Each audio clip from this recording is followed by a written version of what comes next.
김철환 교수님 모셨습니다. 안보를 걱정하는 목소리들이 없습니다. 늘 생각하는 게 안보고 국민의 안전이고 이거 말고는 생각할 게 없으니까 또 그런 거 아니에요? 저희는 애국 이런 단어하고 아주 밀접하게 살았던 것 같습니다. 우리의 삶이 그랬던 거지요.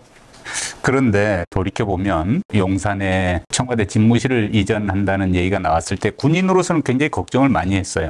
대통령실에 근무하는 분들이 국방부가 차지했던 자리에 이제 들어와서 그 자리에서 근무를 하니까 일단 공간 부족의 문제가 이제 발생을 했어요.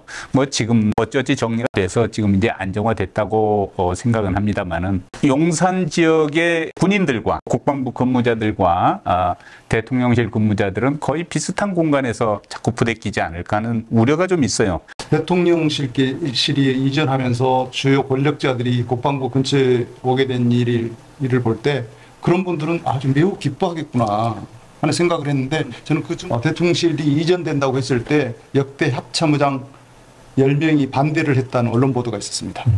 그랬죠. 그런데 곧 이어서 실질적으로 그 반대에 대해서 언론에서 이제 추가 취재를 하면서 이어서 반대가 사라졌습니다. 맞아요. 금방 입장을 번복했어요. 네. 그래서 저는 이분들의 정체성이 드디어 이렇게 명확하게 드러나는구나. 이게 하루아침에 사라져야 될 그런 내용이 아니었거든요. 왜냐하면 국방부라는 이 시설과 그리고 기능이 상당 부분 훼손되는 것은 명확한 사실입니다. 그리고 관련돼서 합참과 국직부대들의 기능이 일부 정상적인 발휘를 하기는 어려운 거죠. 그것을 논쟁하는 것은 무의미하고요. 거기에 대해서 반대 의사를 표현했던 사람들이 실질적으로는 매우 군사적인 관점에서 반대했다고 봅니다. 그런데 그 입장이 사라졌다고 해서 이분들이 역대 군 생활을 통해서도 매우 정치적이었다. 제가 그렇게 느꼈는데 역시 그렇구나. 그런데 그렇게 반대하던 분들의 목소리가 불과 일주일 사이에 180도 바뀌는 거는 이해하기 어려운 일 아니에요? 그런 어려운 일들을 그분들이 하시는 분들이죠. 어떤 압력이 있었을까요? 회유가 있었을까요? 왜 바꿨을까요? 자기들의 정치적인 입장과 일치한다는 것을 쉽게 설득했다고 봅니다. 쉽게 계산이 나왔군요. 그렇죠. 네. 자기들이 반대 성명을 내는 게 아니었구나라고 싶어서 곧 수정했고 그 이후에 이 시설 이전을 주도했던 사람들이 오히려 군인들이었다고 저는 봅니다. 군인 출신들이었고.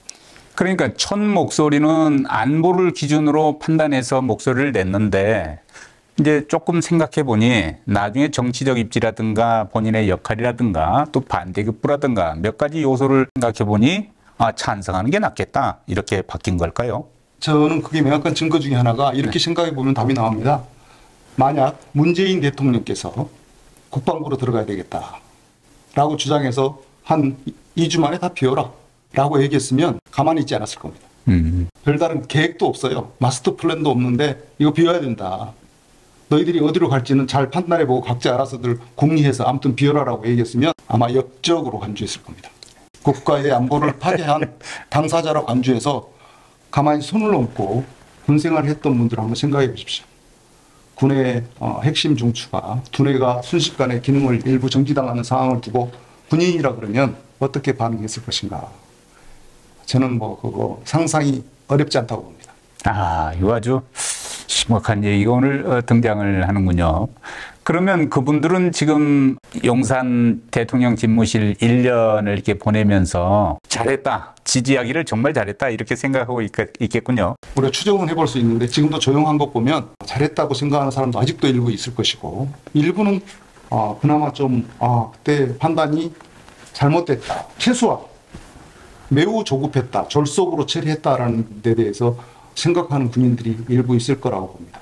이건 많은 언론에서도 다룬 얘기입니다만은 대통령실 이전에 관한 문제는 몇 년을 계획하고 공사하고 보완해서 진행해야 될 국가의 이제 큰 사안일 수 있는데 책상 위에서 결정하고 집행된 거 보면 한국 아주 대단한 나라예요. 스피디하잖아요. 이런 경우는 이제 전혀 계획이 없고 중구난방으로 진행되었기 때문에 졸속이다라고 표현을 하는데요.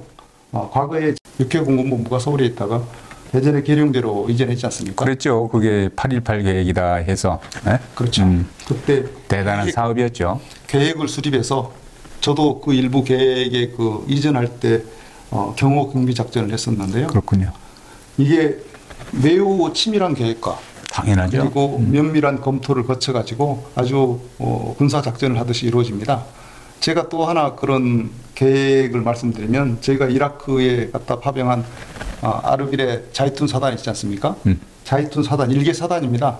사단을 이라크 현지에 투입하는데 걸리는 시간이 거의 1년입니다. 네. 그 1년 동안 그 계획을 수립한 겁니다. 그리고 실제로 파발마 작전이라고 해서 당시에 작전을 전개했는데요.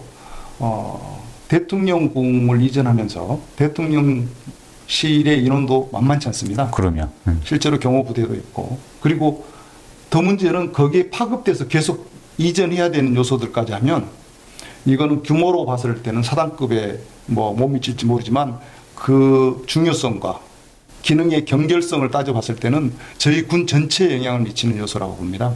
이런 요소는 4, 5년 정도 계획을 저는 수립해서 해야 된다. 그렇게 이제 밀어붙였으니 지금도 청와대 시설을 이용을 하면서 대통령실 업무가 이제 진행되고 있지 않습니까? 그 중에 대표적인 것은 영빈관인데 영빈관에서 하고 있는 그런 행사를 치를 만한 대안지가 없어서 지금 이제 그런 타협을 하고 있다고 생각합니다.